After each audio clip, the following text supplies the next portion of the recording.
समन्ता चक्रवालेषु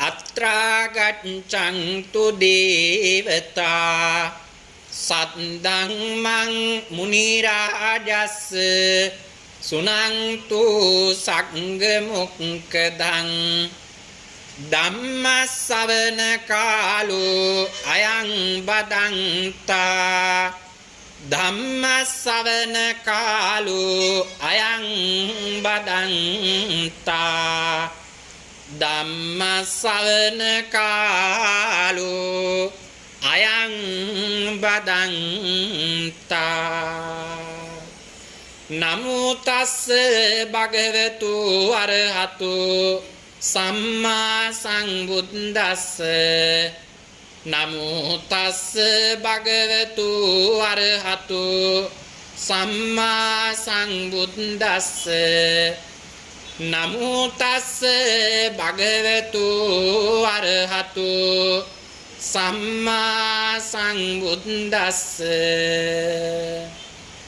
ආරෝග්‍යමිච්ඡේ පරමං ච ලාභං සීලං ච උද්ධානු මතං සුතං ච ධම්මානුවත්ති ච අලීනතා ච අත්තසත්වාරා පමුඛා ජලීති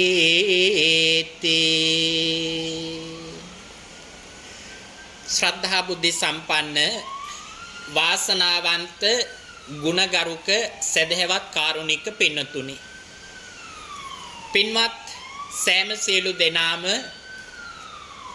තිසරණේ සහිත පංචශීලයේ සමාදන් වෙලා සිල්වන්ත ගුණවන්ත පිරිසක් බවට පත් වෙලා ඉන්න අවස්ථාව. එලෙස සිල්වත් වූ ගුණවත් වූ ඔබ හැම දෙනාම දැන් සූදානම් වන්නේ තුන් ලෝකාග්‍ර ශාන්තිනායක සම්මා සම්බුදුරජාණන් වහන්සේ ඊ타මත් කරුණාවෙන් දේශනා කොට වදාළ උත්තම ශ්‍රී සද්ධර්මයෙන් මිදක් ශ්‍රවණය කරන්නට. පින්කමේ ප්‍රධාන පරමාර්ථයේ බවට පත් කරගත්තේ හෙට දිනේ යෙදෙන උතුම් වූ නවන් පුර 15ක් පෝය ආරමුණු කරගෙනත් ඒ වගේම දිස්ත්‍රික් ලේකම් දිසාපති වන ප්‍රදීප් යසරත්න මහත්මයා කොළඹ දිස්ත්‍රික් ලේකම් කාර්යාලයේ රාජකාරි භාරගෙන වසර දෙකක් සම්පූර්ණ වීමත් එතුමා ප්‍රධාන පින්වත් මාණ්ඩලික නිලධාරීන් සෙසු රාජ්‍ය නිලධාරීන් වන ඔබ සෑම සියලු දෙනාටම ආශිර්වාද කිරීම කියන කාරණා පෙරදරි කරගෙන මේ උත්තම සද්ධර්ම දේශනා පින්කම සංවිධානය කරගන්නට යෙදුණා. විශේෂයෙන්ම සෑම පුර 15ක් පෝයක් මුල් කරගෙනම මේ පින්කම සිද්ධ කෙරෙන බවත් මුලින් ඒ අපෝ පිළිගත් මහත්මා විසින් සිහිපත් කරන්නට යෙදුණා. සදහවත් වාසනාවන්ත පින්වතුනි රාජ්‍ය සේවය කියලා කියන්නේම ඊටා වටිනා උතුම් සේවයක්. බුදුරජාණන් වහන්සේ දේශනා කරනවා නොකල යුතු වෙළඳාම් සහ නොකල යුතු රැකී ආරක්ෂා වගේම කල යුතු රැකී ආරක්ෂා. ඒ කල යුතු රැකී ආරක්ෂා අතර මේ රාජ්‍ය සේවය කියලා කියන්නේ උතුම් වූ ගරු සේවයක් හැටියටයි දහමෙ පෙන්නලා දීලා තියෙන්නේ. ඉතින් ඒ රාජකාරි මට්ටමින් කටයුතු කරන අතරවාරයේදීම සුපින්වත් ඔබ හැම දෙනාම මෙවැනි උතුම් වූ පින්කම් ආදී සංවිධානය කරමින් ආගමික වතාවත් වලටත් මුල් තැනක් දීම පිළිබඳව මුලින්ම මා ප්‍රශංසාවට ඔබ සියලු දෙනාම ලක් කරනවා. ඊටමත් වටිනා කියන උතුම් වූ පින්කම. පින්වතුනි වසරේ දෙවෙනි පුරපසළොව එහෙමත් නැත්නම් පෙබරවාරි මාසයට යෙදෙන වසරේ දෙවෙනි පුරපසළොස්වක් පෝය තමයි නවම් පුරපසළොස්වක් පෝය කියලා කියන්නේ.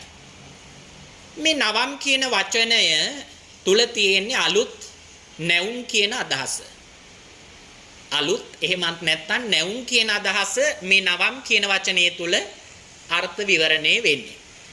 අපි ඈත අතීතයේ මුතුන් මිත්තෝ බොහෝ වෙලාවට කුෂිකර්මාන්ත ආදී සිද්ධ කරද්දී තමන්ගේ අස්වනු නෙලන කාලය තමයි මේ පෙබරවාරි මාසය කියලා කියන්නේ.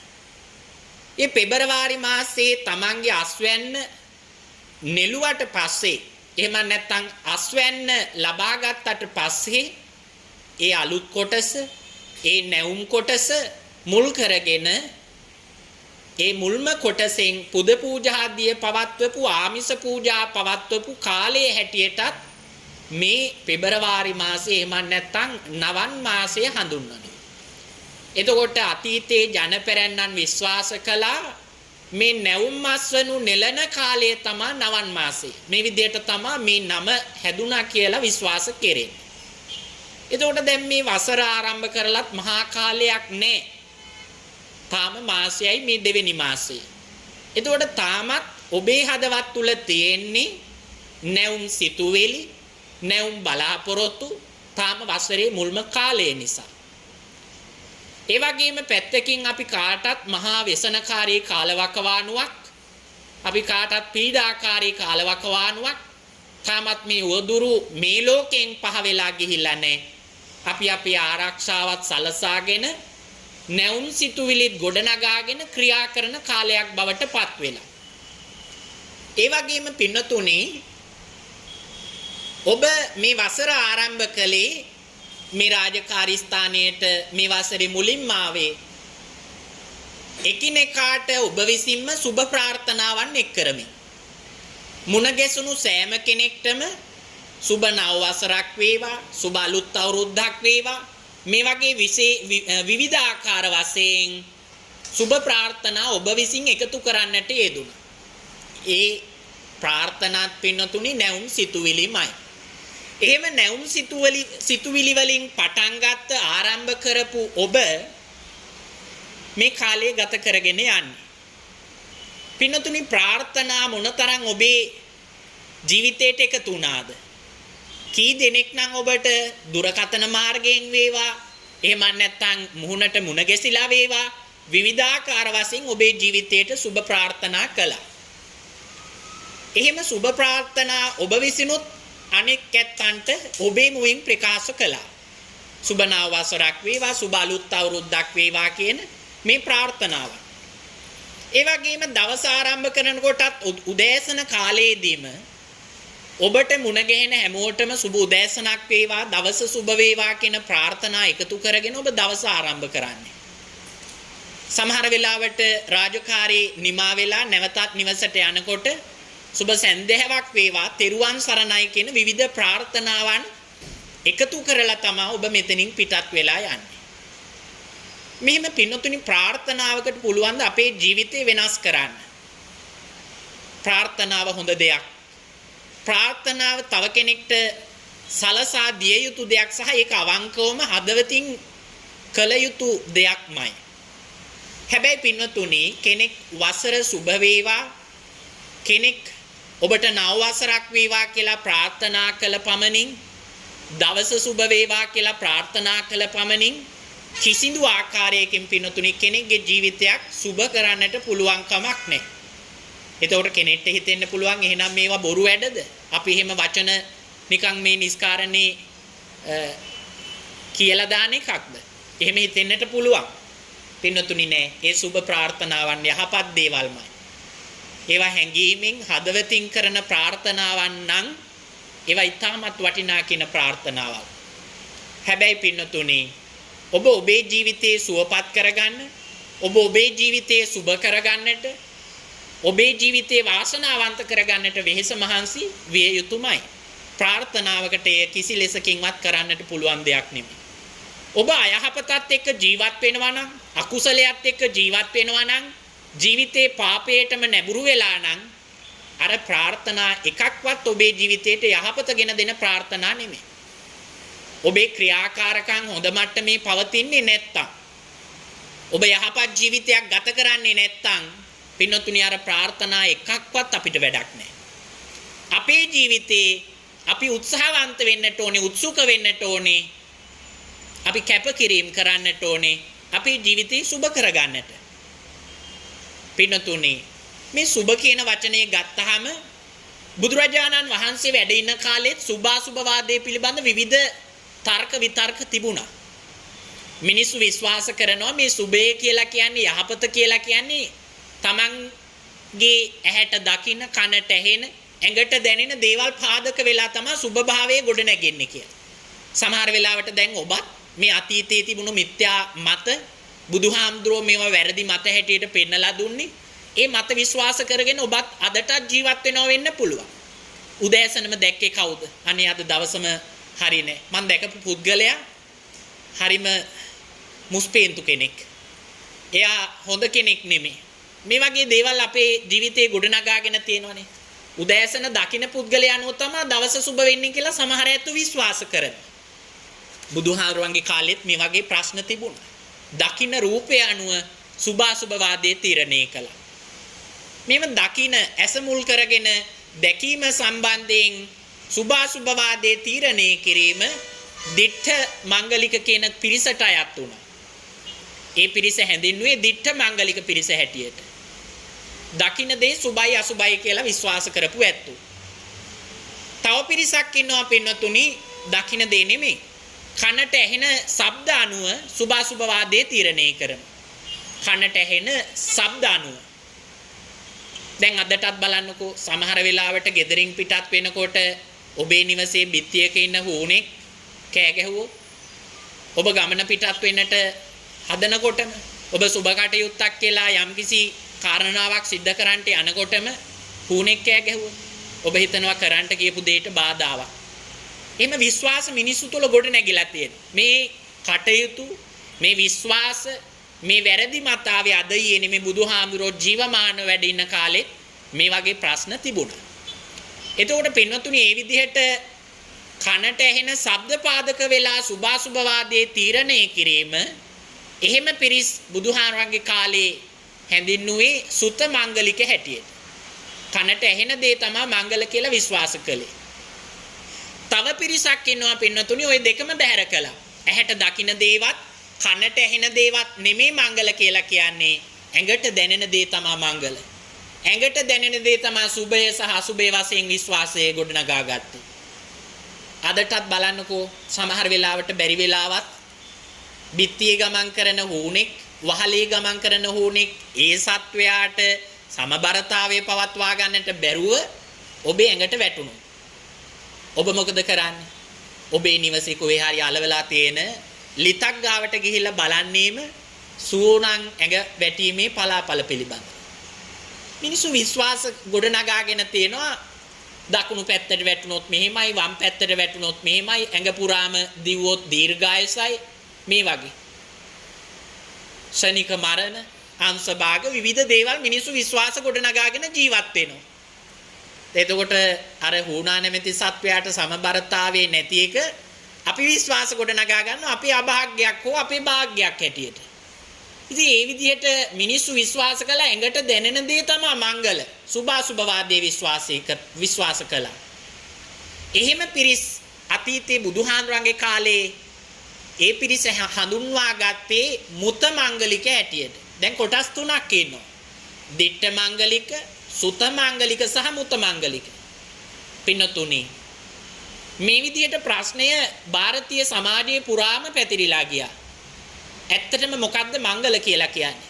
ඇත්තටම මොකද්ද සුභාසුභවාදී කියලා කියන්නේ? මේ වගේ ප්‍රශ්න මිනිස්සු අතර විතරක් නෙමේ මේ ප්‍රශ්නය දෙවියන් අතරත් උඩු දුවපු ප්‍රශ්නයක් බවට පත් වුණා. එක්තරා දේවතාවෙක් බුදුරජාණන් වහන්සේ ළඟට ඇවිල්ලා විමසනවා භාග්‍යවතුන් වහන්සේ සැබෑවටම මංගල කියලා කියන්නේ මොනවද? සුභකාරණා කියලා කියන්නේ මොනවද? මේ විදිහට බුදුරජාණන් වහන්සේගෙන් විමසීමට ලක් කළා මංගල කාරණා මොනවද කියලා. බුදුරජාණන් වහන්සේගෙන් මේ දේවතා අහන මේ ප්‍රශ්නයට බුදුරජාණන් වහන්සේ සූත්‍ර දේශනාවක් තුලින්ම එහෙම නැත්නම් මංගල කාරණා 38ක් තුලින්ම මංගල කරුණු පෙන්නලා දුන්නා. ඒක තමයි අපි අදටත් සජ්ජායනා කරන්නේ මහා මංගල සූත්‍රයේ හැටියට. අසේවනාච බාලාණං පණ්ඩිතානංච සේවනා. අසේවනාච කියලා කියන්නේ බාලාණං සේවනය කරන්න එපා බාලයෝ. අසත්පුරුෂයෝ වයසින් බාලයි නෙමෙයි. අසත්පුරුෂ කිසිදු ගුණ යහපත්කමක් නැති. තමන් ඉන්න තැන එකක් නැති තැන තව එකක්. මේ වගේ අසත්පුරුෂ ගුණ තියෙන කෙනෙක් නම් එහෙම බාලයන්ගෙන් අසත්පුරුෂයන්ගෙන් ඈත් වෙන්න. ජීවිතයේ සැබවින්ම පින්නතුනි මංගල්‍යයක්. ජීවිතයේ සැබවින්ම පින්නතුනි සුබ කටයුත්තක්. අසත්පුරුෂය ආශ්‍රය කරන්නකො බලන්න. තමන්ගේ ජීවිතේ පුළුවන් තරම් පින්නතුනි පිරිහෙනවා. තමන් ඒ කාරණා විශ්වාස කරනවා. ඒ ඇත්තන්ගේ ඇසුර නිසා තමනු පිරිහෙනවා. ඒ නිසා බුදුහාඳුරෝ ඒක මංගල්‍යයක් හැටියට නෙමෙයි අසුබ කාරණාවක් හැටියට දැක්ුවේ. අසේවනාච බාලාන බාලය දුරු කරන්න. පණ්ඩිතානංච සේවන පණ්ඩිත ඇත්තු සත්පුරුෂ ඇත්තු ගුණ යහපත් මිනිස්සු තමන්ගේ දුකට වගේම සැපට මේ දෙකටම ඉන්න මිනිස්සු තමන්ගේ නිතරම හොඳ දකින්න මිනිස්සු වැරැද්දක් තියෙනවා නම් ඒ වැරැද්ද තැන් වල නොවේ ළඟට ඇවිල්ලා මේ වැරැද්ද හදාගමු කියන ඇත්තු බලන්න ජීවිතේ මොන තරම්නම් සුවපත් කරගන්න පුළුවන්ද ජීවිතේම මංගල්‍යයක් ඔය විදිහට පින්නතුනි මංගල කාරණා 38ක් මහා මංගල සූත්‍ර දේශනාව තුලදී බුදුරජාණන් වහන්සේ දේශනා කළා මංගල කාරණා 38ක් අම්මා අප්පච්චිට සලකනවා නම් ඒක මංගල්‍යයක් මාතා පිතු උපට්ඨාන මරණයටපත් වුණාට පස්සේ නෙමෙයි ජීවත් වෙලා ඉන්නකොට තමන්ගේ අත් දෙකින් සලකන මොනතරම් පින් වැඩෙන පින්කම් ජීවිතේට මංගල්‍යයක් ශ්‍රමණයාණන් වහන්සේලාගේ දැකීම සමනානංච දස්සන මංගල්‍ය කාරණාවක් මොනතරම් වටිනාකමක් තියෙනවද ඒ වගේම තමයි පින්නතුනි තමන්ගේ ජීවිතේ පුළුවන් නම් අටලෝ දහමට කම්පා නොවේ ජීවත් වෙන්න ඒකත් මංගල්‍යයක් පුට්ඨස්ස ලෝක ධම්මේහි චිත්තං යස්සන කම්පති අශෝකං විරජං කේමං ඒතං මංගල මුත්තම අටලෝ දහම ලාභෝ අලාභෝ අයසෝ යසෝච නින්දාප සංසාච සුඛංච දුක්ඛං ඒතේ අනිච්චා මනුදේසු ධම්මා අසංසතා විපරිණාම ධම්මා ජීවිතේ කෙනෙක්ට කියන්න පුළුවන් ද අත උස්සලා මට ජීවිතේ ලැබුණේ ලාභ විතරයි මට ලැබුණේ ජීවිතේ යසස විතරයි මට ලැබුණේ ජීවිතේ ප්‍රශංසා විතරයි මට ලැබුණේ ජීවිතේ සැපේ විතරයි මට අනිකුත් කිසිවක් ලැබිලා නැහැ පින්නතුණි එහෙම කියන්නට මේ මිහි පිට උපන් කිසිදු සත්වයට පුළුවන් කමක් නැහැ මේ ලෝකේ යථාර්ථය අවදි කරපු සම්මා සම්බුදුරජාණන් වහන්සේටත් පොදු ධර්මතා තමයි ඔය අටලෝ දහම කියලා කියන්නේ. පසේ බුදුරජාණන් වහන්සේලාටත් පොදු ධර්මතා තමයි අටලෝ දහම කියලා කියන්නේ. මහරහතන් වහන්සේලාටත් පොදු ධර්මතා තමයි අටලෝ දහම කියන්නේ. එහෙනම් පුහුදුම් මනසක් තියෙන මේ මට ඔබට අටලෝ දහම කියලා කියන්නේ අමුතුවෙන් විග්‍රහ කරන්නට අවශ්‍ය කාරණාවක් නෙමෙයි. බුදුරජාණන් වහන්සේට අනේපිඩු සිටුතුමා ඒ වගේම විසාකා මහෝපාසිකාව සුද්ධෝදන රජතුමා කොසල් මහ රජතුමා බිම්බිසාර රජතුමා මොන තරම්නම් සදැහැති දායක පිරිස් උවටෙන් කළාද සිව්පසින් උපස්ථාන කළාද මන්දිර මාලිගා වගේ මහා විශාල ආරාම ආදී පූජා කළා බුදුරජාණන් වහන්සේ ඒවා පිළිගත්තා හැබැයි වත් එක ගැටෙන්න ඇලෙන්න ගියේ නැහැ. ඒ වගේත් වැඩ සිටියා. හැබැයි බුදුරජාණන් වහන්සේට හිතුනොත් ගම්යම්ගම්හි සැරිසරමින් ධම්චාරිකාවේ වැඩම කරන්න ඒ මන්දිර මාලිගා වැනි ආරාම වලින් බුදුරජාණන් වහන්සේ එළියට ගිහිල්ලා දුප්පත් පොහොසත් ભેදයක් බලන්නේ නැතුව ගම්යම්ගම්හි සැරිසරන. එහෙම කාලය ගත කරන බුදුරජාණන් වහන්සේට එක වස් කාලයක් වේරංජාවේ වස් වැඩ සිටිනකොට පින්නතුනි මනා ලෙස සිව්පසවත් ලැබුණේ නැහැ. චීවර, පිණ්ඩපාත, සේනාසන, ගිලන්පස කියන මේ සිව්පසේ ලැබුණෙත් නැහැ. බුදුරජාණන් වහන්සේ එතන කලකිරෙන්නවත් මට මෙච්චර දායක කාර්යකාදී පිරිස් ඉන්නවා කියලා ඒව අතහැරලා දාලවත් යන්න ගියේ නැහැ. Tamanට ලැබුණු ඒ කරකස කටුක ආහාර වළඳමින් භාග්‍යවතුන් වහන්සේ වැඩ සිටියා. බලන්නකෝ ලාභ වගේම ජීවිතය අලාභත් ලැබෙන හැටි. එහෙනම් අපිට විතරද ලාභ අලාභ කියනවා ගොඩ නැගෙන්නේ. භාග්‍යවතුන් වහන්සේගේ චරිතයම අපේ ජීවිතේ මුල් කරගත්තා නම් එයම ආදර්ශයට ගන්නවා නම් අපිට ජීවිතේ දැනෙන ප්‍රශ්න කරදර බාධක පිනතුණි නැති කරගන්න පුළුවන්. ජීවිතය කියලා කියන්නේ කරදර මහා ගොන්නක්. කරදර තමයි ජීවිතයක හැමදාම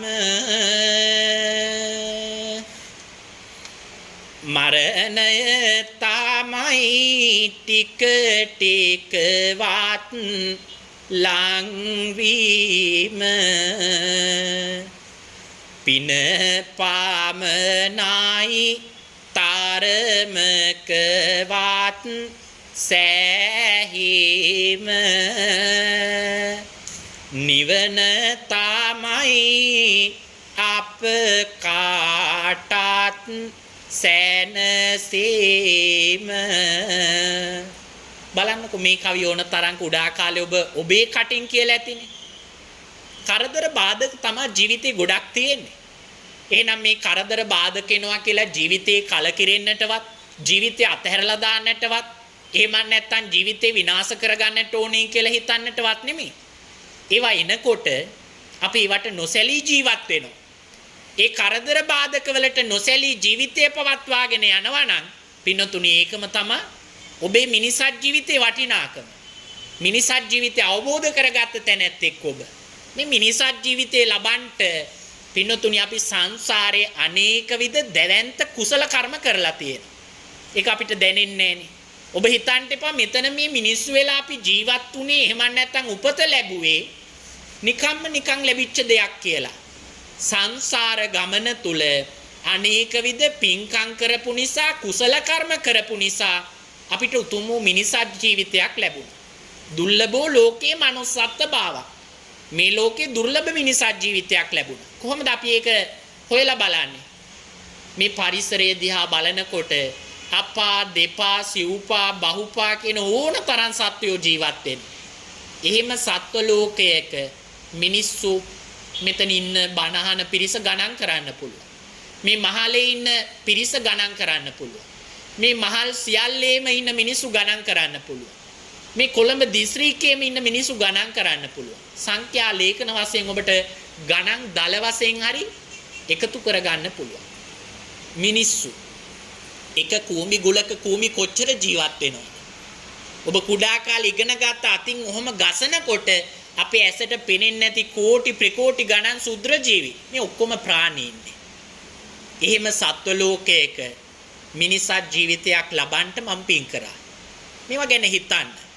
ඒ ලැබපු මිනිසත් ජීවිතය තුලත් පින්වතුනි අංග සම්පූර්ණ මිනිසත් ජීවිතයක්. උපතින් මැස් දෙක පේන, කන් දෙක ඇහෙන, ගඳ සුවඳ ආග්‍රහණ දැනෙන, රස දැනෙන, කුඩා මදුරුවෙක් දෂ්ට කළත් සියුම් සංඥාව පවා දැනෙන, පිහිටලා තියෙන හොඳ ශරීර කූඩුවක් ලබන්න සාංශාරික පින් ඔබ ගොඩ නගා ගත්තා. අංග සම්පූර්ණ මිනිසත් ජීවිතයක් නොවේ දෙහෙන. බුදුහාමුදුරේ නිසාමයි දේශනා කළේ කිච්චෝ මනුස්ස පටිලාභු. මේ ලෝකේ මිනිසත් ජීවිතයක් ලබන එකම දුර්ලභයි. මිනිසත් ජීවිතයක් ලබන එකම දුර්ලභයි. ඉතින් ඒ නිසා පින්නතුනි මේ ලබාගත් මිනිසත් ජීවිතය තුල කරදර බාධක ඕන තරම් එනවා. ඒ කරදර බාධක එනවා වගේම අපි මේ දවසින් දවස මරණයටයි ලං වෙන්නේ. මේ අවබෝධයේ තියෙන කෙනා ඒ ජීවත් වෙන කෙටි කාලය තුල පුළුවන් තරම් පිනට දහමටමයි නැඹුරු වෙන්නේ. පින පමණයි තරමකවත් සෑහීම මේ කරන්නේ වැනි උදාාරතර පින්කමක්. රාජකාරී බහුල ජීවිත ගත කරන උදේ ඉඳන් රාජකාරියට වෙලා හවස නිවසට ගිහිල්ලා විවේකයක් නැති ඔබ මෙවැනි උතුම් පින්කමකට හරි ඇවිල්ලා තමන්ගේ සිත දහමින් පුරවා ගන්න එකම පින්නතුනි පින් වැඩෙන පින්කම. ඒ නිසා මේ පින්කම් සංවිධානය කළ පින්වත් නිලධාරී සියලු දෙනාටම මාණ්ඩලික නිලධාරීන් ඇතුළු සෙසු රාජ්‍ය නිලධාරීන් ඔබ සෑම සියලු දෙනාටම අනේක වාරයක් පින් දෙනවා. ජීවිතේ පින්නතුනි පුළුවන් තරම් පින් එකතු කරගන්න. ඇයි අපි පින් එකතු කරගන්නේ? පින්නතුනි පින නිසාමයි අපි සැපවත් ජීවිත ගත කරන්නේ. මිනිස්සු හැමෝම මිනිසත් ජීවිතේ ලැබපු මිනිස්සු එක මට්ටමක ඉන්නවද? ඔබ හිතලා බලන්න. මිනිස්සු වෙලා මිනිසත් ජීවිතේ දුර්ලභයි. ඒ මිනිසත් ජීවිතේ ලැබපු හැමෝම පුණ්‍යවන්තද? සහ මිනිසත් ජීවිතේ ප්‍රතිඵල ලබනවද? ඔබ හිතලා බලන්න. මේ මිනිසත් ජීවිතේ ලබන්නට අපි අනේක වාරයක් පින්කම් කරලා සංසාර ගමන තුල දැවැන්ත පින්කම් කරලා මිනිසත් ජීවිතය ලැබුවා වගේම ලැබපු මිනිසත් ජීවිතය ඔක්කොගෙම එක මට්ටමක පවතිනවද? මේවා හිතලා බලන්න. පින්නතුනි ඔබ කාටවත් අත නොපා ජීවත් වෙනවා නම් ඔබට යමක් කමක් ඇතිව හොඳ පරිසරයක් ඇතුව ජීවත් වෙනවා නම් මේ ඔක්කොම පින මත ගොඩ නැගිච්ච දේවල්. ඔබ දකිනවා හවස් වරුවකට එහෙම නැත්නම් මේ දවල් වරුවකට වුණත් මේ කොළඹ ආශ්‍රිත නගර ආශ්‍රිතව ඕන තරම් මිනිස්සු ඉන්න හිටින්න තැන් නැතුව සමහර වෙලාවට කුස පුරව ගන්න ආහාර ටිකක් නැතුව අඳින්න පළඳින්න හොඳ හැටි වස්ත්‍රයක් නැතුව වැරහැලි රෙදි පොරවගෙන අගුපිල් ගානේ බඩගින්නේ වකුටු වෙලා නිදාගෙන තැන් තැන්වල දුක් විඳින මිනිස්සු ඔබේ ඇස් දෙකට ඕන තරම් දැකලා ඇති. ඇයි මේ සංසාරේ මිනිසා ජීවිත ලබන්න පින් කළාට ප්‍රත්‍යපහසුකම් ලබන්න පින නැහැ. පින කියලා කියන්නේ පිනතුනේ එක මට්ටමක තියෙන දෙයක් නෙමෙයි. මේක හොඳට හිතට ගන්න. පින කියලා කියන්නේ වැය වෙන දෙයක්මයි. පින කියලා කියන්නේ වැය වෙන දෙයක්, ඡය වෙන දෙයක්, ඉවර වෙන දෙයක්. හොඳ පුණ්‍යවන්ත විදියට ජීවිත ගත කර නැත්තෝ පින මදිකම නිසා සමහරට පිනෙන් පිරිහෙනකොට ඉන්න තැන් වලින් කඩාගෙන වැටෙනවා. ධන කුවේරයෝ පවා පින මදි වුණාම, පින් නැති වුණාම, පුණ්‍යවන්ත භාවයේ ජීවිතේ නැති වෙලා ගියාම ඉන්න තැන් වලින් කඩාගෙන වැටෙනවා. අසරණ වෙනවා. ඒ නිසා පින කියලා කියන්නේ අපි නැවත නැවත කරගන්නට ඕන දෙයක්. බුදුරජාණන් වහන්සේ දේශනා කරනවා පුඤ්ඤාන්තේ පුරිසෝ කෛරා. යම් කිසි කෙනෙක් පින් කරනවද කෛරා තේතං පුනප්පුන. ඒ කරන පින්කම් නැවත නැවත නැවත නැවත කරගන්නට කියලා. ඇයි ඒව නැවත නැවත කරන්නට ඕනේ? සහ ඒ කරන පින්කම් පින්නතුනි තම්හි චන්දං කෛරාත කැමැත්තෙන් කරගන්නට ඕනේ. උවමනාවෙන් කරගන්නට ඕනේ. සුකෝ පුඤ්ඤස්ස උච්චයෝ. උසස් වූ සැප විපාක ලැබෙන්නේ පින් මත. උසස් වූ සැප විපාක ලැබෙන්නේ පින් මත. අපි කවුරුත් මරණයටමයි මේ ලං වෙන්නේ. මරණය ටික ටික ලං වෙනවා. මේ දේවල් අපි අහන්න අකමැති දේවල්. මරණය කියන වචනේ අහන්න අකමැති දෙයක්. නමුත් පින්නතුනේ ජීවිතයේ ස්වභාවය තමයි අපි කවදා හරි මරණයටපත් වෙන්නේ. උප්පත්තිය සහේ වේදං උපතත් එක්ක අරගෙන ඉන්න ප්‍රධානම ධර්මතාවය තමයි මරණං ආගතං සදා මරණය කියන ධර්මතාවය. එහෙනම් මේ මරණයට ලං වෙන මම මේ ගත කරන කෙටි කාලීන ජීවිතය තුළ මොනවද මේ මිනිසත් ජීවිතය එකතු කරගෙන තියෙන්නේ? මිනිසත් ජීවිතය එකතු කරගෙන තියෙන්නේ. ඉතින් මේ ජීවිතය එකතු කරගත යුතු කාරණා කීපයක් මුල් කරගෙන අද ධර්ම දේශනාව පවත්වන්නට මා අදහස් කළේ. ඒ සඳහා මුලින්ම ගාථාවක් අරමුණු කරගත්තා. ආරෝග්‍ය මිච්ඡේ පරමංච ලාභං. මේ ලෝකේ පින්නතුනි දියුණු වෙන ඇත්තන්ට කාරණා හයක් බුදුහාමුදුරුවෝ පෙන්නලා දෙනවා. දියුණු වෙන්න අපි කවුරුත් කැමතිනේ. මේ තැන්වල ඔබ අද වැජබෙනවා නම් ඔබ ඉන්න තැනින් තවත් එහාට යන්න ඔබේ බලාපොරොත්තු තියෙනවා. ප්‍රාර්ථනා තියෙනවා. ඒක තමයි දියුණුව. හැබැයි බුදුරජාණන් වහන්සේ දියුණුව කියලා එක පැත්තක් විතරක් හඹාගෙන යන්නට නෙමෙයි අවවාද අනුශාසනා කළේ. දියුණුව කියන්නේ පැති දෙකකින්ම සලසා ගන්නට ඕන කාරණා. ඒ මොනවද පැති දෙක? එකක් ලෞකික දියුණුව සහ අනිත් එක ලෝකෝත්තර දියුණුව. සමහර වෙලාවට කුඩා කාලේ ඉඳන් අපි එක වසරේ ඉඳන් 2 3 4 පහු කරගෙන උසස් පෙළ විභාගයේ දක්වා ඇවිල්ලා ඊට පස්සේ විශ්වවිද්‍යාල මට්ටමින් උපාධි මට්ටමින් ඉහළට ආවා. මේ ඔක්කොම ලෞකික දියුණුව. රාජකාරී මට්ටමට ආවට පස්සෙත් අපි මේ රාජකාරී මට්ටමින් ඉන්න තනතුරු වලින් ඉහළට යනවා. ඒවා ඔක්කොම ලෞකික දියුණුව.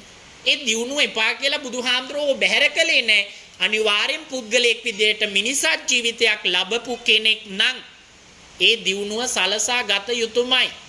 උපන්නාට මේ ලෝ වෙනෙනවා විනා කියලා මිනිසත් ජීවිතයක් ලැබුවා මම කාලා බීලා ඇඳලා පැලඳලා කවදා හරි මැරිලා යනවා කියන තැන ඉන්නේ නැතුව ලබාගත් මිනිසත් ජීවිතෙන් උපරිම ඵල ප්‍රයෝජන නෙලා ගන්න. අන්න ලෞකික දියුණුව.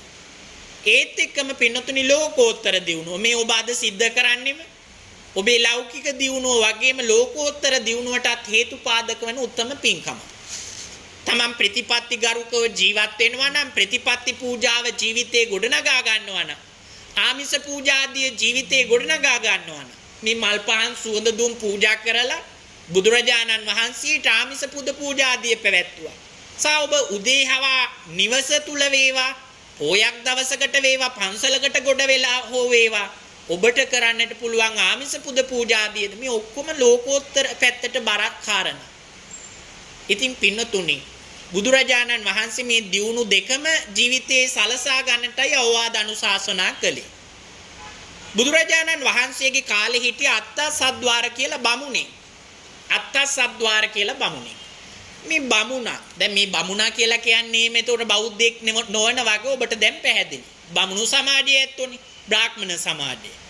ඒතොර මේ බමුණට හිටිය පුතෙක් අත්තසද්වාර බමුණට හිටිය පුතෙක් මේ පුතා දවසක් තාත්තා ළඟට ඇවිල්ලා අහනවා පියතුමනි පිය බමුණ මට දියුණු වෙන්නට ඕනේ. බලන්නකෝ මේ කුඩා දරුවෙක් තරුණ දරුවෙක් තාත්තා ළඟට ඇවිල්ලා අහන්නේ පිය බමුණ මට දියුණු වෙන්නට ඕනේ. මේ බමුණ හරි සන්තෝෂ වුණා තමන්ගේ පුතා තමන්ගේ ළඟට ඇවිල්ලා අහපු මේ ප්‍රශ්නය සම්බන්ධයෙන්. තමන්ගේ පුතා තමන්ගේ ළඟට ඇවිල්ලා අහපු ප්‍රශ්නය සම්බන්ධයෙන් පිය බමුණ සතුටු වුණා. මේ බමුණ සතුටු වෙලා මේ පුතා අහන මේ ප්‍රශ්නයට පුතාට දියුණු වෙන්නට නම් අවශ්‍ය විදියට අවවාද අනුශාසනා කරන්නට මේ ಭಾರತೀಯ සමාජය තුල ඉන්න හොඳම කෙනා තමයි බුදුහාමුදුරුවෝ. පින්නතුනි බුදුහාමුදුරුවෝ කෙරෙහි බමුණෝ පවා අන්‍යාගමිකයෝ පවා පැහැදුණා. ඒ තරම් විශ්වාසයක් ගොඩනගාගෙන ජීවත් වුණා. ඒකට හොඳම නිදර්ශනයක් මේ කතාව. මේ බමුණා මොකද කරන්නේ? අත්තසද්වාර බමුණා තමන්ගේ පුතත් එක්කරගෙන බුදුහාමුදුරුවෝ ළඟට යනවා. ගව් ගණන් දුර කතර ගෙවාගෙන බුදුරජාණන් වහන්සේ ළඟට ගිනිහිල්ලා බුදුරජාණන් වහන්සේට වැඳ නමස්කාර කරලා එකත් පස්සෙක ඉඳගෙන ස්වාමීනි භාග්‍යවතුන් වහන්සේ මේ මගේ පුතා මගේ නම අත්තසද්වාර මේ මගේ පුතා මගෙන් විමසනවා පියතුමනි මට දියුණු වෙන්නට ඕනේ කියලා. ඉතින් මේ අහන ප්‍රශ්නෙට උත්තරයක් දෙන්න සුදුසුම කෙනා ස්වාමීනි ඔබ වහන්සේ. මම ඒ නිසාමයි ඔබ වහන්සේ ළඟට මගේ පුතා එක්කරගෙන ආවේ. බුදුරජාණන් වහන්සේ ඒ අවස්ථාවේදී පින්නතුනි ගාථාවක් දේශනා කරනවා. ආරෝග්‍ය මිච්ඡේ පරමංච ලාභං සීලංච උද්ධානු මතං සුතංච ධම්මානුවත්ති චාලීනතාච අත්තසද්වාරා පමුඛා ජලේති. දියුණු වෙන්න කාරණා හයක් මේ ගාථාවෙන් දේශනා කළා. පළවෙනි එක තමයි පින්නතුනි නිරෝගීකම. දැන් අද අසනීප තත්ත්වේ හිටියානම් ඔබ රෝගාතුර වෙලා හිටියානම් අද මේ පින්කමටවත් එහෙම නැත්නම් රාජකාරී කරන්නටවත් ඔබට එන්න බෑ. පළමු ආරක්ෂාවනේ. බුදුරජාණන් වහන්සේ මේ නිරෝගී භාවයේ රැක ගන්නට පළමු කාරණාව දේශනා කළා. නිරෝගීකම පවත්වා ගන්න. මේ කාලයේ වසංගතය අපිට කියලා දෙන්නේ නිරෝගීකම රැක ගන්නට. කොරෝනා වසංගතයෙන් ජීවිතේ නොලැබිච්ච දේවල් වගේම ඔබේ ජීවිතේට කියලා දුන්න පාඩම් ගොඩක් තියෙනවා. ඒකක් තමයි නිරෝගීකම පවත්වා ගන්නට කියන එක. ආරෝග්‍ය මිච්ඡේ පරමංච ලාභං ඒක උත්තම ලාභයක්. අපේ ජීවිතයට සැලසෙන උත්තම ලාභයක්. දෙවෙනි කාරණාව සීලංච. මම ඔබෙන් අහනවා ඔබ සලසාගත් වත්කම් කොහොමද කියලා. දැන් හිතයි තමන්ගේ account එකේ ගිණුමේ තියෙන මුදල් ගැන. තමන් ජීවිතයේ මේ වෙනකොට එකතු කරගත්ත විවිධ වත්කම් ගැන හිතන්ට ගනි. යාන වාහන, ඉඩම් කඩම්, ගෙවල් දොරවල් විවිධ දේවල්. පින්නතුනි, ඒ ඔබ හිතුවේ ධනවත්කම ගැන. ඒ වත්කම ජීවිතය අවශ්‍යයි. අර කතා කරපු ලෞකික දියුණුව. ඒ වත්කමත් එක්කලා පින්නතුනි ඔබ සලසාගත යුතු උතුම් වත්කම් රැසක් තියෙනවා. ඔබ හොඳට ඉගෙන ගත්ත නිසාද මේ තැන්වල ඉන්නවා. ඒකට කියනවා නැනවත්කම කියලා. නුවණ තිබුණ නැත්නම් නැනවත්කම තිබුණ නැත්නම් අද මේ තැන්වල රාජකාරී කරන්න ඔබට බෑ. ඔබ ආපු ගමන ගැන අද ඇත්තෙන්ම ඔබ සතුටු වෙන්නට ඕනේ. නැනවත්කම. ඒ වගේම පින්නතුනි සලසාගත යුතු තවත් උත්තම වත්කමක් තමන්ට යමක් කළාද තමන්ට යම් කිසි කෙනෙක් උදව්වක් උපකාරයක් කළාද ඒකට කියනවා ගුණය තියාගෙන ඔබ ප්‍රත්‍යුපකාර කරනවා. ඒකත් වත්කමක්. ඒකට කියනවා ගුණවත්කම කියලා. අද සමාජයේ බොහෝ දෙනා තුල ඒ වගේ දේවල් දකින්න නෑ. බුදුහාඳුරෝ දේශනා කරනවා කතඤ්ඤෝ කතවේදී පුද්ගලෝ දුර්ලභෝ ලෝකස්මි. කලගුණ දන්නේ නැත්ව අල්පයි. බුදුහාඳුරෝ අපිට පළවෙනි ක්‍රියාකාරකමම කියලා දුන්නේ සත්සතිය ගත කරන අවස්ථාවේ දෙවන සතියේදී අනිවිස ලෝචන පූජාව. පටමං බෝධි පල්ලංකන් ဒ ුතියංච අනිම්මිසං අනිමිස ලෝචන පූජාව කරලා ලෝකයට කියලා දුනා කළ ගුණ සලකන්න ප්‍රතිඋපකාර කරන්න තමන්ට බුද්ධත්වයේ පිණිස අවුවෙන් වැස්සෙන් පින්නෙන් තමාව ආරක්ෂා කරපු උත්තම විජයශ්‍රී ජයශ්‍රී මා බෝධින් වහන්සේ දිහා සතියක් පුරාවට බලාගෙන බුදුහාරෝ කළ ගුණ සැලකීමේ පාඩම අපිට කියලා දුන්නා. බලන්න කොච්චර වටිනවද? ඉතින් ඒ වගේ පින්නතුනි ගුණවත්කම් ජීවිතේ තියෙන්න ඕනේ. ගුණේ නැත්තම් පුද්ගලයා පිරිහෙනවා. තමන්ට යම්කිසි වචනයකින් හරි කෙනෙක් පිහිට වුණාද ඒක තමන්ගේ ජීවිතේ හරියට ගලේ කොටපු අකුරක් වගේ තියෙන්නට ඕනේ තැම්පත් වෙලා. සමහර වෙලාවට අසත්පුරුෂ ඇත්තන්ට වතුරේ ඇඳපු ඉරක් වගේ තහම ශනිකව ඒ දේවල් පහ වෙලා යන අමතක වෙලා යන. ඒ වගේම සමාජය පිළිබඳ හොඳ අවබෝධයක්. ඒකට කියනවා දැනුවත්කම. ඒකත් උත්තම වත්කම. එකිනෙක අතර සුහදශීලීත්වය. අපි ඉන්නේ ටික කාලයයි. ඒ ටික කාලය තුල මොකටද වෛරකම්, ක්‍රෝධකම්, තරහකම්, ඊර්ෂ්‍යා, කුහකකම් මේවා වැඩකට නැති දේවල්. අකුසල කර්ම. එහෙනම් ඒ වගේ ඈත් වෙලා පින්නතුණි එකිනෙක අතර හිතවත්කම් ගොඩනගා ගන්නවා නම් ඒකත් උත්තම වත්කමක්. ඒකත් උත්තම වත්කමක්. ඒ විතරක් නෙමේ මේ පින්දහම් සිද්ධ කිරීම උත්තම වත්කමක්. ඒකට කියනවා පින්වත්කම කියලා. පින්වත්කම. ඔය සියලු වත්කම් ටික ජීවිතේ ගොඩනගා ගන්නවා වගේම ඔබ අවංකවම ඔබට අවංකව ඔබ සිල්වත් පුද්ගලයෙක් වෙන්නට ඕනේ. ඒකට කියනවා සිල්වත්කම කියලා. මොනවත්කම තිබුණත් වැඩක් නැහැ ඔබ සිල්වත් නැත්තම්. ඒක අඳින වස්ත්‍රයකවත් එහෙම නැත්තම් මේ පොරවන ලද චීවරයකවත් ඔබ අඳින සුදු වස්ත්‍රයකවත් සැඟවිච්ච දෙයක් නෙමෙයි සිල්වත්කම. හිතට අවංක ඔබ විසින් ගොඩනගා ගන්න උත්තම ආධ්‍යාත්මික සුවය සිල්වත්කම. එතකොට මේ සිල්වත්කම් මේ කියපු වත්කම් ඔක්කොම තියෙනවා නම් ඔබ පරිපූර්ණයි. ඔන්න බුදුහාමුදුරුවෝ පැහැදිලි කළා පින්නතුනි ඒ සිල්වත්කම ගොඩනගා ගන්නවද ඒක දියුණුවට හේතුවක්. Tamanට පුළුවන් නම් Taman සමාදන් වෙන පංචශීලයේ මේ පද පහ ආරක්ෂා කරන්න ඔබ සැබවින්ම ගිහි කෙනෙක් හැටියට ගිහි පින්වත්තාගේ නිත්‍ය සීලය පංචශීලය ඒක ආරක්ෂා කරනවා නම් ඔබ සැබවින්ම සිල්වත් පුද්ගලයෙක්. උද්ධානුමතං වැඩිහිටියන් දෙන අවවාද අනුශාසනා පිළිගන්න කෙනෙක් වෙනවා. අද බොහෝ දෙනා කැමති නැහැනේ. වැඩිහිටි කියලා කිව්වහම සමහරට Tamanට වයසින් බාල කෙනෙක් වුණත් Tamanට අවවාදයක් අනුශාසනාවක් දෙනවා නම් තමන්ගේ වැරැද්දක් පෙන්නලා දෙනවා නම් ඒ තැනැත්තාද වැඩිහිටියෙක් ලෙස සලකන්න. දවසක් සරියුත් හාමුදුරු ළඟට ඇවිල්ලා කුඩා හාමුදුරු කෙනෙක් සාමණේර හාමුදුරු කෙනෙක් ස්වාමීනි ඔබ වහන්සේගේ සිවුර බිම ගෑවෙනවා. ඔබ වහන්සේ සක්මන් කරනකොට සිවුරේ පොටක් බිම ගෑවිලා සිවුර කැතකුණු ගෑවෙනවා. අනේ සරියුත් හාමුදුරු පොඩි හාමුදුරු කෙනෙක් වගේ පැත්තකට ගිහිල්ලා සිවුර මනා ලෙස පොරවගෙන පොඩි හාමුදුරු ළඟට ගිහිල්ලා අහනවා ආයුෂ්මතුන් වහන්සේ පොඩි හාමුදුරුවනේ දැන් හොඳයිද දැන් ගැලපෙනවද දැන් බිම ගෑවෙන්නේ නෑ නේද? සරියුත් හාමුදුරුවෝ කියලා කියන්නේ පින්නතුනි බුදුරජාණන් වහන්සේගේ දක්ෂිනා ශ්‍රාවක.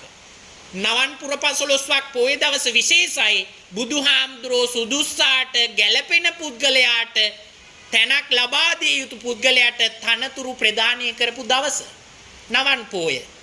නුසුදුස්සන්ට තනතුරු දුන්නාම මොන තරම්නම් දේවල් විනාශ වෙනවද කියලා මා ප්‍රකාශ කරන්නට ඕනේ නැහැ.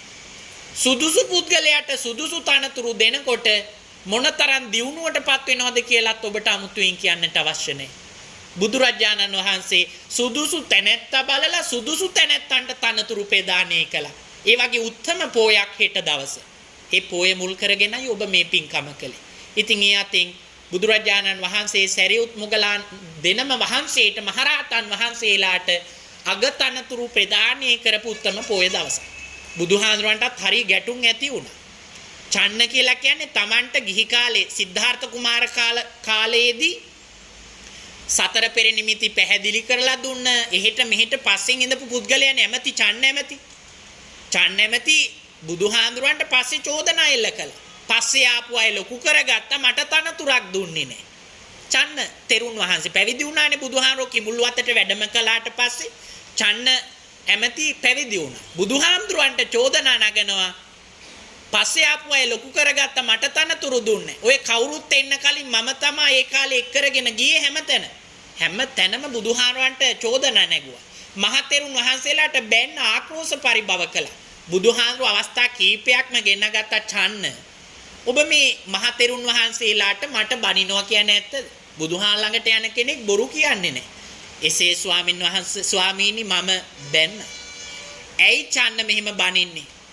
අනේ ස්වාමීනි නැවත මම ඊ වැරද්ද කරන්නේ නැහැ. සමාව අරගෙන ගියා. නමුත් වැරද්ද හදාගන්න නැති කැමති නැති කෙනා, නිවැරදි වෙන්න කැමති නැති කෙනා පුළුවන් තරම් ඒ දේම තමයි කරන්නේ. චන්නට ටික දවසක් යනකොට ආය අමතක වෙලා ආයෙත් බුදුහාඳුරන්ට බයිනවා. මහතෙරුන් වහන්සේලාට බනිනවා.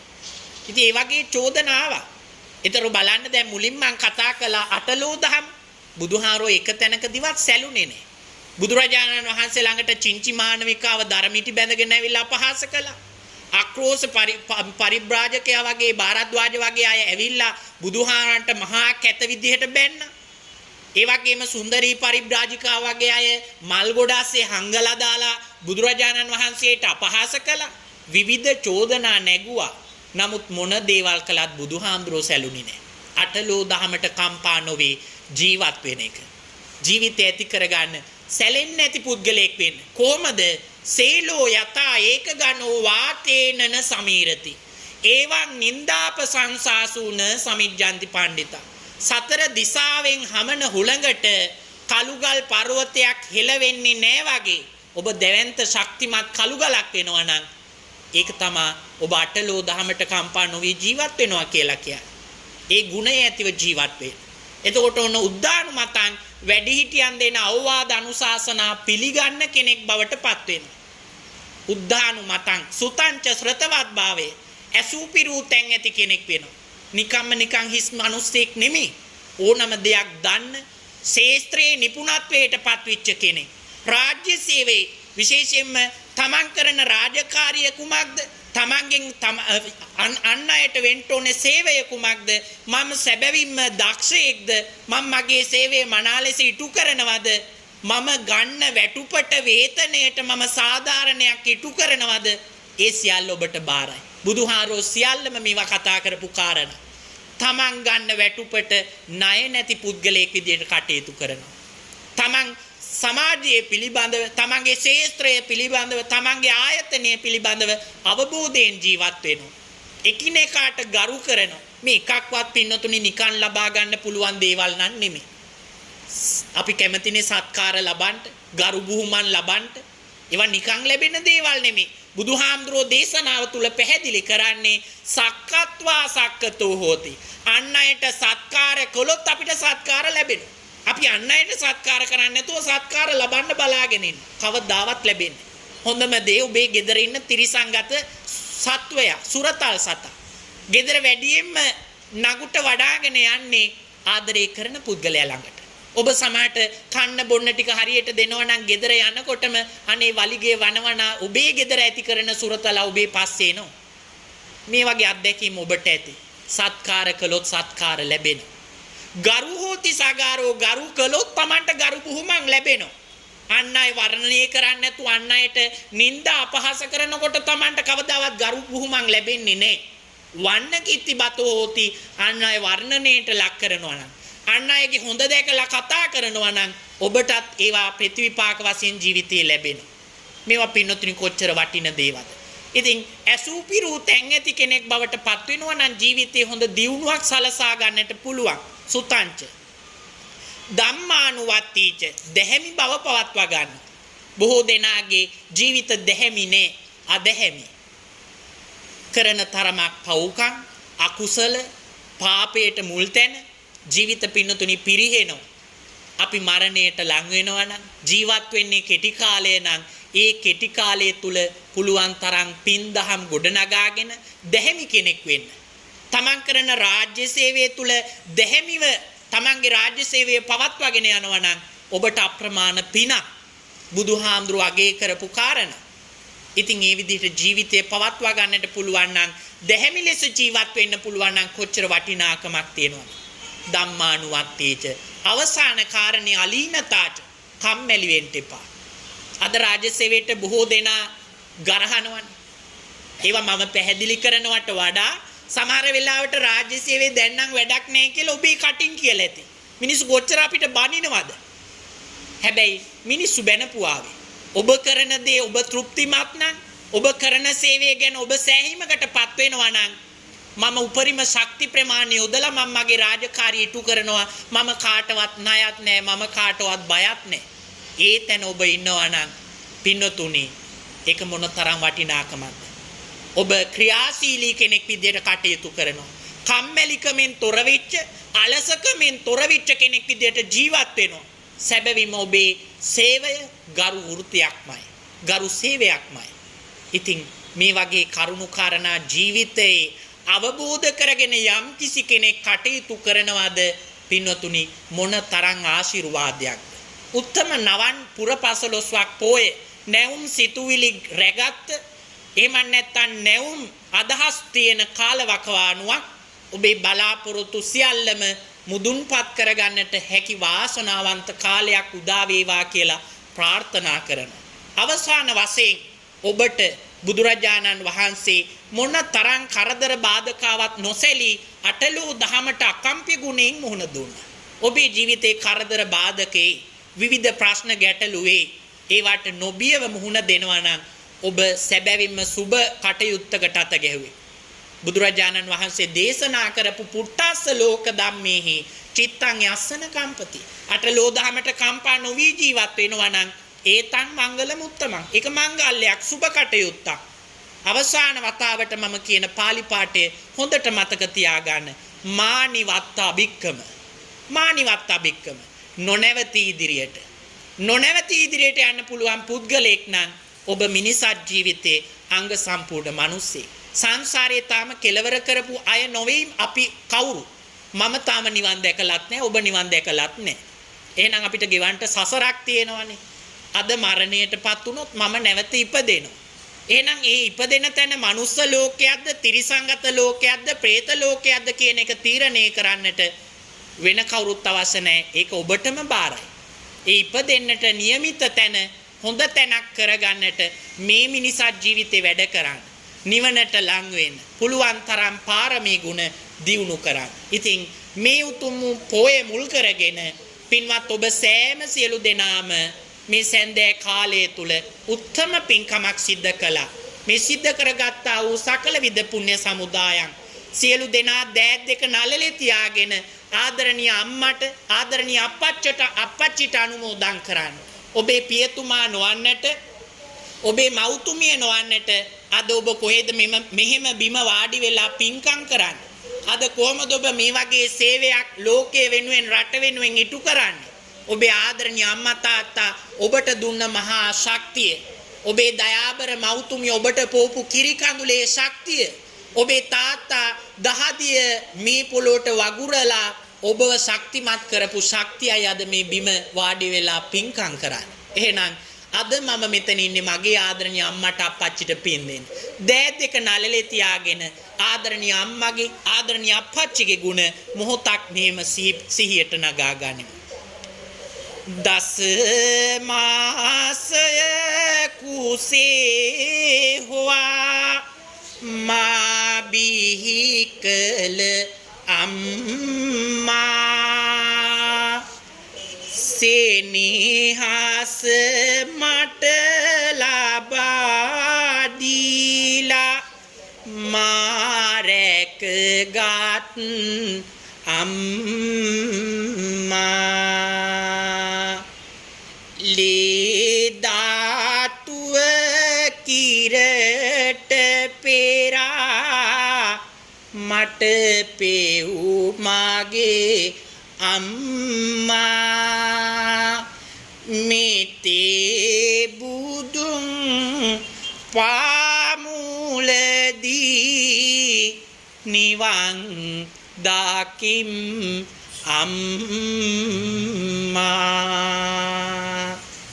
දහඩිය කැට පොළොවේ හෙලා දුක් විඳේ මාගේ පියා රැකියාවක නිරත වෙලා මුදල් සෙව්ව පියා ඉල්ලන හැම දේගෙන වෙත් මාරැකගත් පියා මිතේ බුදුන් පාමුලදී නිවන් දකිම් පියා. හොඳයි අපි හැම දෙනාම උතුම් වූ පින්කම් සමුදායක් අද දවසේ සිද්ධ කරගත්තා. සිද්ධ කරගත්ත මේ සකල විද පුණ්‍ය සමුදාය ලෝකයක් සම්බුද්ධ ශාසනයත් අපි හැම දෙනාමත් ආරක්ෂා කරන අල්පේ ශාක්‍ය මහේ ශාක්‍ය ආදී සම්‍යක් දෘෂ්ටික සියලු දෙවියන් අනුමෝදන් වෙනු ලබත්වා. දෙවියන්ගේ දේව ආශිර්වාදයෙන් ඔබට ඔබේ පවුල් වාසී දුවා දරුවන් ඇතුළු සියලු දෙනාටමත් ආරක්ෂාව සැලසේවා. දෙවියන්ද ප්‍රාර්ථනීය බෝධියකින් අමා මහ නිවන් සුවයම සාක්ෂාත් කර ගනිත්වා කියන ප්‍රාර්ථනාවෙන් දෙවියන්ට පින් දෙමු. එත්තාවතාච අම්හිහි සංබතං පුඤ්ඤ සංපදං සබ්බේ දේවා අනුමෝදන්තු සබ්බ සංපත්ති සිද්ධියා සබ්බේ භූතා අනුමෝදන්තු සබ්බේ සත්තා අනුමෝදන්තු සබ්බ සංපත්ති සිද්ධියා.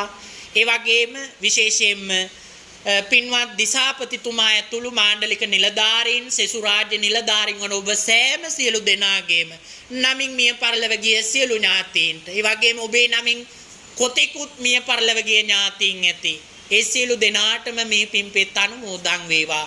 බිහිසුණු සසර දුකෙන් අත මිදෙත්වා උත්තම අමා මහ නිවන් සෝයම සාක්ෂාත් කර ගනිත්වා කියන ප්‍රාර්ථනාවෙන් මියගිය ඥාතීන්ට පින් දෙමු. ඉදං මේ ඥාතිනං හෝතු සුඛිතා හුන්තු ඥාතයෝ ඉදං මේ ඥාතිනං හෝතු සුඛිතා හුන්තු ඥාතයෝ ඉදං මේ ඥාතිනං හෝතු සුඛිතා හුන්තු ඥාතයෝ.